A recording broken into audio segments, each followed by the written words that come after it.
Okay, everyone. I am back on. I'm sorry, I had a little technical difficulties, and hopefully that solved it. Good night, everyone. Once again, good night. Good night. For those of you that have was on with me, I'm sorry. We went through a little shutdown and restart. Shutdown and restart. Okay. So again, I'm in Psalms 37. I'm at verse 23 tonight. This is what we'll do for tonight. Just to let you back know, we are on for those who are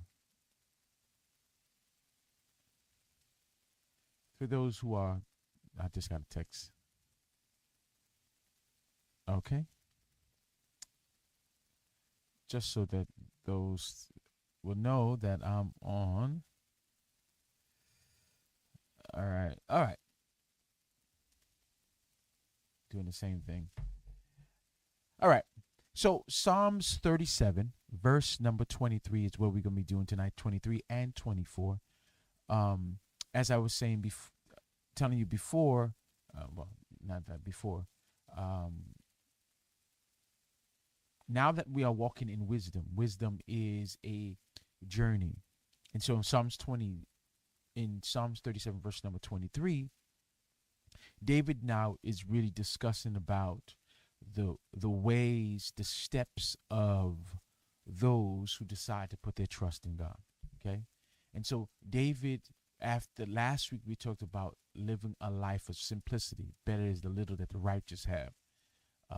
Now David is speaking about how the steps of a good man are ordered by the Lord. Um, once one David is, began with don't worry about the wicked, take your eyes off the wicked. Then David starts speaking about, he spoke about the little that we have.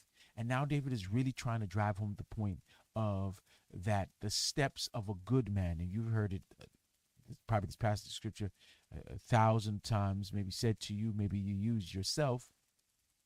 David is now saying that the way of wisdom, the one that trusts in God, that God does two things: direction and details. For everyone that trusts in God, here it is that God gives a life direction, and then there's detail. All right, that's what he's trying to say. The steps of a good man, they're established. That's what he's saying. Now, understand when he says a good man, when he says a good man, this is not just any man. And I want you to understand that a man is not good because of what he does. Right? A man is not good because of what he does. There's a lot of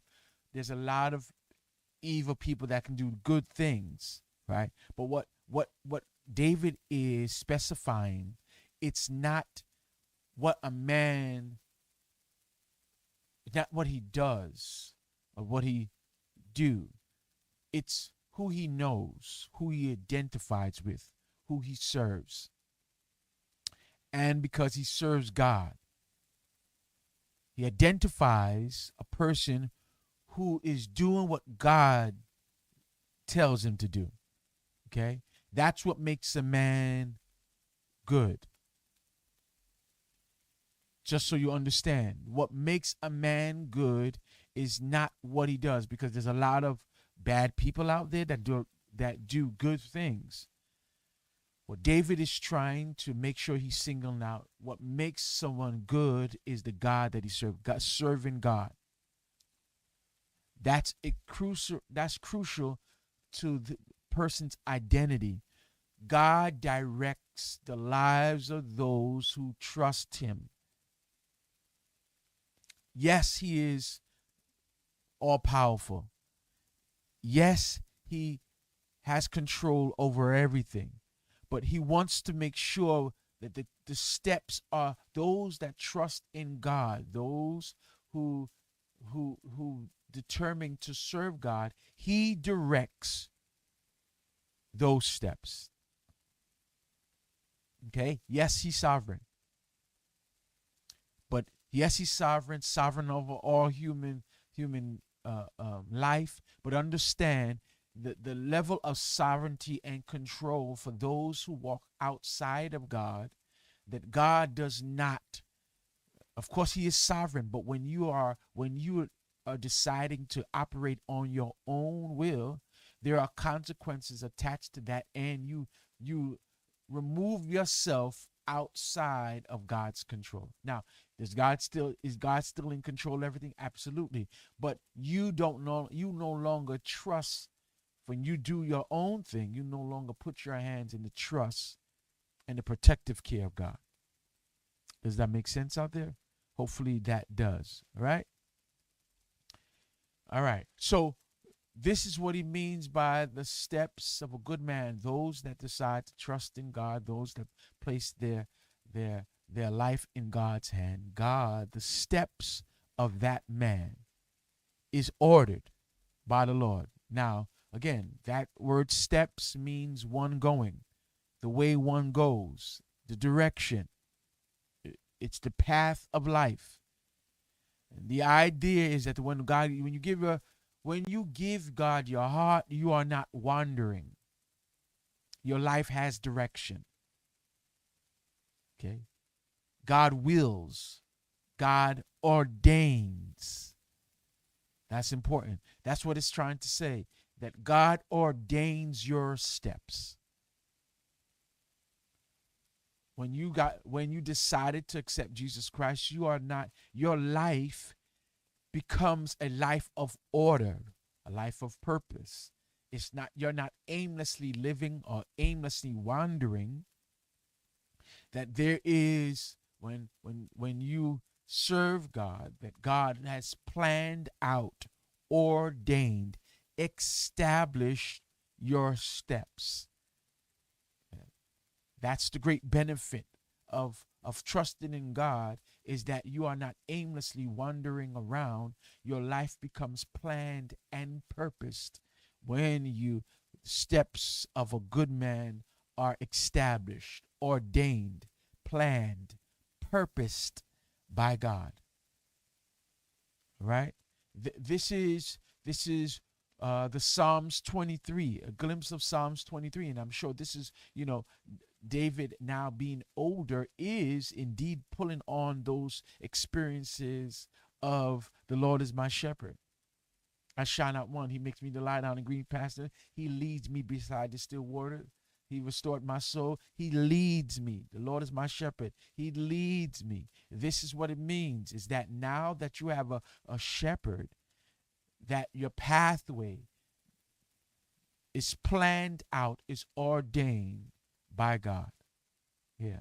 You are not aimlessly wandering around like a sheep without a shepherd. You have a shepherd who is guiding you in the path that you take. All right? Ordered. That's what it means. Ordered. It means established. It means to succeed. That your steps have succession. There is progress. Right? That there is progress. Each step that you have, there is a heavenly shepherd with you, walking before your steps, walking before you. Okay? And so that's one of the things. There's direction, but also in that directional plan, within the direction plan of God, there's the details plan of God. Every detail of your life, God is working out. Step by step, that God is working out every single detail of your life. All the details. And can I tell you something, brothers and sisters? Your life is basically details. You are a product of details. A man is what the details of his life say he is. And so God is working out the details of your life. Right? That's why we have a wonderful Savior. God is not just worrying about the big things. God is worrying about the small things too. Every detail of your life is important to God. He's constantly dealing in the details of your life. The steps of a good man are ordered, right? The steps of a good man are ordered. This is not an item in our, we may not think that, but of course, the steps of a good man, all of your joys, all of your sorrows, all of your associations, all of your connections, all of it. God is working out the details. All of your steps are ordered by God. And I like to say not just your step, but even in life where there are some stops in your life, God is working out the details of your life. Yeah. Proverbs 16 says, here's a Proverbs 16 says this, 16 verse 9, he says, the heart of a man plans his ways, but the Lord establishes his steps. The heart of a man plans his ways, but the Lord establishes his stuff. This is any person that's influenced by the Holy Spirit, that God indeed, you may try to plan your way. People plan out the way, but it's what those plans, and many of you probably experienced this in life too. You made plans, but yet those plans did not match up to how life actually turns out. You can plan, but God establishes. Many of you have a lot of plans in your life, and you make your heart desires and things that you say you were going to do by a certain age, but then now you reach that age, and none of those plans have come into fruition, and none of those things has worked out. You're looking at all the plans that you made as a teenager, maybe young adult, and now that you're a more senior adult, middle-aged adult, you're recognizing that none of those plans that you did set out, that you say you was going to do, worked out, because we can indeed plan. That's what Proverbs 16 verse 9 saying. Yeah, you can plan, you can come up with different ideas about your life, but it's God that establishes it. It's God's plans. It's God's plan that establish the steps. It is God's ways that works out. Okay? That the Lord directs your steps. Ordered. Every detail of your life is directed by God. Hear me, not just the steps, the progress that you make, but sometimes the steps where you have to stop. Not just the steps, but also the stops. The stops in your life are ordered by God. When you trust God, when you've placed God at the forefront of your life, and you have gave him control over your life, your steps and your stops are ordered by God.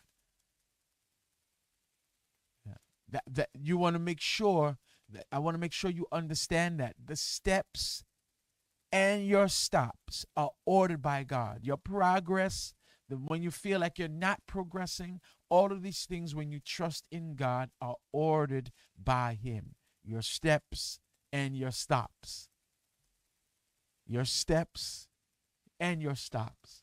For somebody out there who is battling whether or not you've been stepping and you're not seeing the progress that you want to see, that you're intending to see, because you feel like you're in a place of that you're stopped. Life is not moving as. Hear me what I'm saying. If you listen to what David is saying, steps of a good man are ordered by the Lord. If you have placed your trust in God and has given him control over your life, your steps, whether progress and your stops, are still, according to God, productive. Your steps and your stops are all ordered by God. God is in control. Whether you're moving or where you feel that your life is still, the steps of a good man are ordered by God. That is something good for you to know. God ordained both your steps and your stops.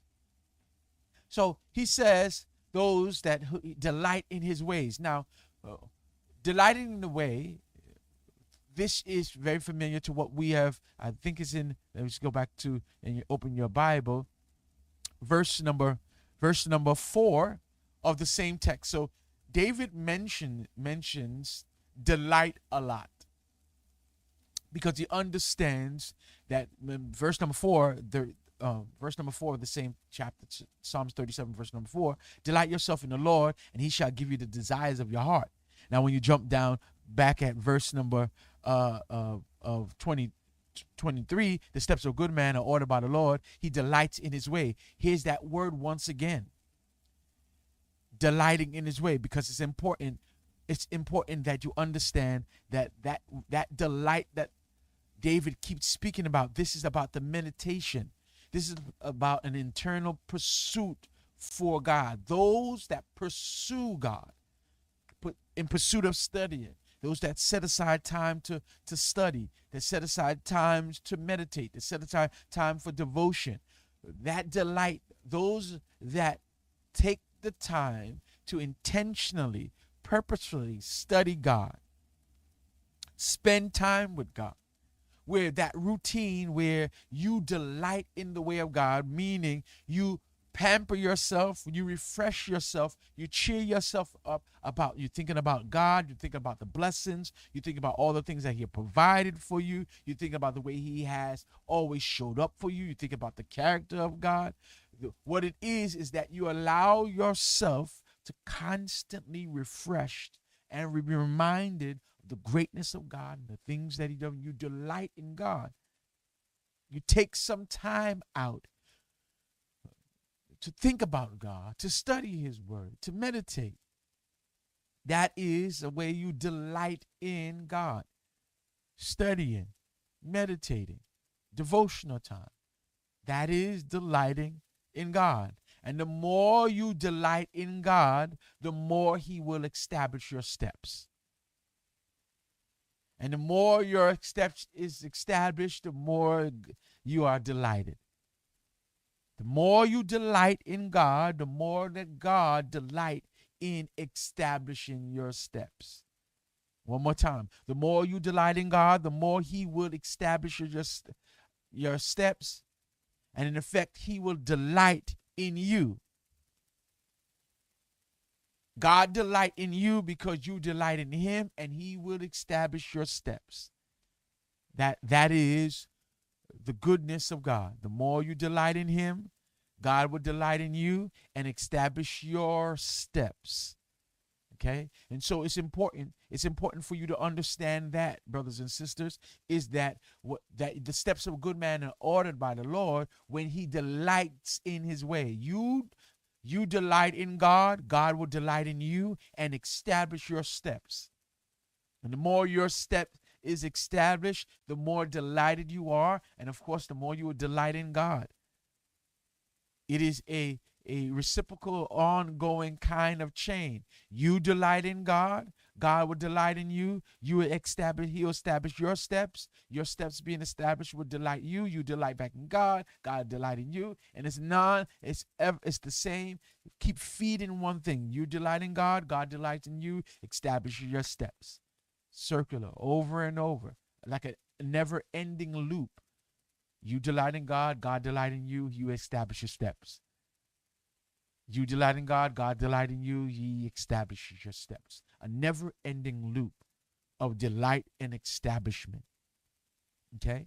So here's this. The steps of a good man are ordered by the Lord, ordered by the Lord. The steps of a good man are ordained by the Lord, are established by the Lord when you delight in him. Now, here it is in verse number 24, though he fall. Okay? Now, we just finished speaking about that God ordains the steps. He gives it direction. He gives detail. Okay? So those of us that allow steps of a good man, what is the good steps of a good man? It's direction and detail. God gives your life direction, and he also gives it detail. But understand something. Even though your life has direction and details, please do not allow yourself to be under the impression that there won't be trouble. And so even David recognizes, although God gives his life direction, although God gives your life details, there is the reality of trouble. There is the reality of trouble, though he falls. Yeah, this is not a question. This is a reality. It's when. It's not if it happened. This is a matter of when it happens. This is not somebody. This is a matter of when trouble is going to happen. Okay? That you're going to go through, even though your life is ordered, there's direction and there is detail, that there's going to be a level of trouble. And I think that's what happens sometimes when we say God is ordaining our steps, that God is giving us direction, giving our lives details. Then we think that we are exempt from trouble, and that's just not the truth. Trouble is going to happen. Not a matter if, it's a matter of when. Okay? Now, that's the same thing we learn in James. James 1, 2 and 3. For those of you that, James 1, verses 2 and 3. Consider it pure joy, my brothers and sisters, whenever you face trials of many kind, because you know that your testing of your faith produces perseverance. Once again, it's a matter of when. Trials are the traffic jams of life. Right? That's what I want you to understand. Trials are the traffic jams of life. Like, let's say you're going to work. You're going to, some days there are none. Right? This is the pathway you're on, but some days there are the traffic jams of life. That you're going to go through some different issues, different conflicts. Daily life, the long as you're alive, daily life comes with a level of traffic jams, trouble, a level of issues, conflict, right? This is just life, right? And one of the things that James as well as David is speaking about, that sometimes we want to, I guess, get an alert, right? Get an alert of when these trials are coming, and that we should get a heads up. And one of the things that James as well as David is saying, don't allow yourself to think that God is just going to wrap these trials and testings and troubles and spiritual wrapping, and it says, be on the lookout. Here comes trouble. There are some times that we are going to be given a heads up where God may give us a heads up for us to prepare for the trouble or the conflict or the issues that we may be going through. And then there are going to be occasions when it's going to come out of nowhere, out of the blue, right? It's just one of those happenings of life. And sometimes they're random. Sometimes all of a sudden. Sometimes they're back to back. Sometimes they're once every month. Sometimes it's 3 times for a month. What David and what James is saying, that you're going to have a level of trials and trouble, although your steps are ordered by God. And it's not one size fit all kind of adversity. Many of them, they're going to be various, because he says divers or various trials. It's not one size fit all. Sometimes you may go through a big trial 1 minute, and then the next minute you go through a small one. Or you may have 2 small ones back to back, or a big one. And some of you are in trials that you are big ones, and you're still in. You're still in big battles, big trials that you're going through.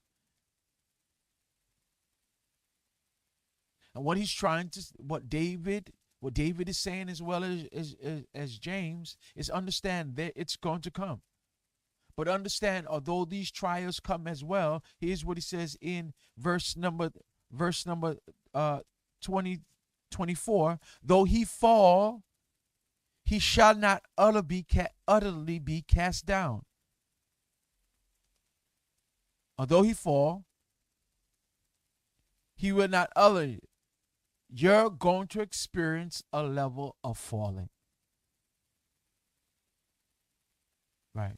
You're going to feel a level of, here goes your, remember, again, your steps and your stops are ordered. And so even in your fall, you're going to fall, but understand in your falling that God hands, you would not be utterly destroyed. For the Lord upholds his hands. The Lord upholds his hand. The reason why only godly men will not you, only the godly, only those whose steps are ordered, God will uphold. You will never see complete ruin. You will never be utterly destroyed. You will never be the righteous or the good man whose steps are ordered would never be utterly destroyed, because his life is held up by God. Look at verse number 17. He goes back to this understanding. Verse number 17 from the same passage, Psalms 37, verse 17. For the arms of the wicked shall be broken, but the Lord upholds the righteous. The Lord upholds the righteous. That is important to know. Now, no matter what you encounter, God is with you. Now, this is, for many obvious, or for many, you've heard this before. This is not something you have not heard before. But here's what's necessary. Every now and again, you need to be reminded that the trouble that you're going through will not destroy you. You fell, but you would not be destroyed. That somebody needs to be reminded about, even in this stop in life, that your steps and your stops, that your fall, that you might be in a position right now where you have felt like you have fallen, that you have stopped. But understand, this drop is not for your destruction. It will not destroy you. Then even in this fall, God is upholding you. Now, that's the imagery. You fell, but God is upholding you. That is that imagery that I want you to place in your head. Yeah, yes, I fell, but God is holding you up. I fell, but God is holding me up. Which says one thing: you could have dropped lower than you are right now. You could have fallen lower than you are right now. That there are multiple other levels for you to fall through, to fall to, but God's hand held you up. Okay, once again, I know it feels as if you have hit rock bottom, but understand something. God is holding you up. That it feels like rock bottom, but it's actually not rock bottom, because God is keeping you from falling through to hit rock bottom. You could have fell lower. Maybe somebody going through the same thing that you're going through has fell lower than you, are in a worse predicament than you. The Lord is upholding the righteous. He's upholding you. It doesn't feel like it, I know. But that's the encouragement I want you to take from this, that David is saying. That no matter what it is, God is with you. And for some of you struggling, God is with you. That even in the darkness of time, God is with you. That God has the strength to keep you up. That God is holding you up. He will sustain you. That's what it is. That God holding you up is a testimony that God has sustaining power. He won't let me fall. He won't let me be destroyed. And when I mean when he won't let me fall, meaning he won't allow you to fall into a position where you are utterly destroyed. I fell, but I could have fallen lower than I am right now. That is what David is saying. And that's when he gets to, I've been old. So now when verse 25 is now he has a full perspective of life. He's looking at all this. He understands. Remember, this is the older David. This is more gray hair David. And so when he says the steps of a good man are ordered by the Lord, he's not only saying this as in his good time, he says in his bad time as well. He's taking in light all of his mess ups.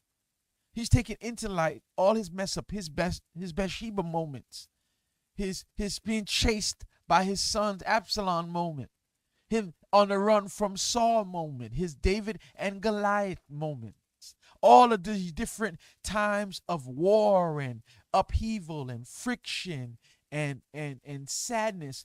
David is taking into consideration all of the steps, all of his different life experiences, and now in retrospect, he is looking back at life and he says, "You know what? I was young, and now I'm old, and through all that, I've never seen the righteous forsaken." That through my good times, my bad times, my way from God, but I held on to God, my Psalm 51 moments when I'm confessing to God, and everything that I've seen, I was young, now I'm old, but I understand God was sustaining me. God was holding me up. God was keeping me. I've never seen the righteous forsaken. In my old age, I've seen a lot of things happen, but one of the things I have yet to see happen is God forsake those he loves or those he care about. I've seen a lot of things. I experienced a lot of things. I went through a lot of things. But one of the things I have not seen God's righteous forsaken. And that's one of the experiences that I want you to glean from David, to take from David, whose life was ups and downs, who's seen good days, who's seen bad days, and yet he is testifying to you and I through this Psalms that, listen, you can hold on to God because the steps of a good man are ordered by him. And although you fall down, God will keep you up. Because I was young, now I'm old, and I've seen my ups and downs, but guess what? God never forsakes. God never forsakes. Never seen his descendants begging for bread. Never seen it. Seen ups, seen downs, but God's hand has always held me up. Remember that. Your life will have ups and downs and a lot of downs, but even in your downs, God is constantly sustaining you. When I fall, God holds me up. God is holding me up. I fell, but God is holding me up. Old, young, old, I've never seen God forsake those who are righteous. Noah seen his descendants, his people, his family begging for anything. God upholds you. That's why you trust God. For those of you who might be wavering, those of you might be going through a moment of, should I trust? Bad moments where I don't know where I can keep. God holds you up. The steps of a good man are ordained by God. Your steps and your stops. You're moving successfully, or in your moments when you're just still, God is holding you up. That's what I wanted to tell you for tonight, for Bible study, for those of you that are journeying with us, that you don't have to, again, remember, don't fret over evildoers. No, don't be envious what they have. The little that you have, it's little, but it's because it's better. Better is the little that you have. Why? Because the steps of a good man are ordered by the Lord. And unlike anybody else standing outside the trust of God, when they fall like you fall, they may never return back to form. But because you serve God, God would hold you up. Amen. God bless you, everyone. That's the word for tonight. God is holding you up. The steps of a good man are ordered. If you fall, don't worry. God is holding you up. Okay? Forgive me for the technical difficulties. Well, not forgive me. As usual, every now and again, it's one of those hit or miss. Sometimes technology work, computer work, and sometimes don't. But thank you so much for joining me once again for Tuesday night Bible study. I pray that that is something that you take in consideration and make sure you meditate that no matter what you is, God is indeed holding you up. That God is indeed in control, ordained, establishing your steps, that your life has purpose. That you are, once you trust God, you would not be your life would never be one where it's just wavering back and forth. You would never have to ever worry about your life not have any kind of direction to it. As long as you serve God, you are not going to be like a one of these chaff that the wind drives away. God gives your life direction. God gives your life details, and although you may fall, there is deliverance. Yeah, that's a lot of D's, direction, details, but also the deliverance of holding you up with the power of his hand. God bless you, everyone. Once again, have a wonderful remaining of the week until we see each other again on the other side, either in person or back here on online. I pray that you have a wonderful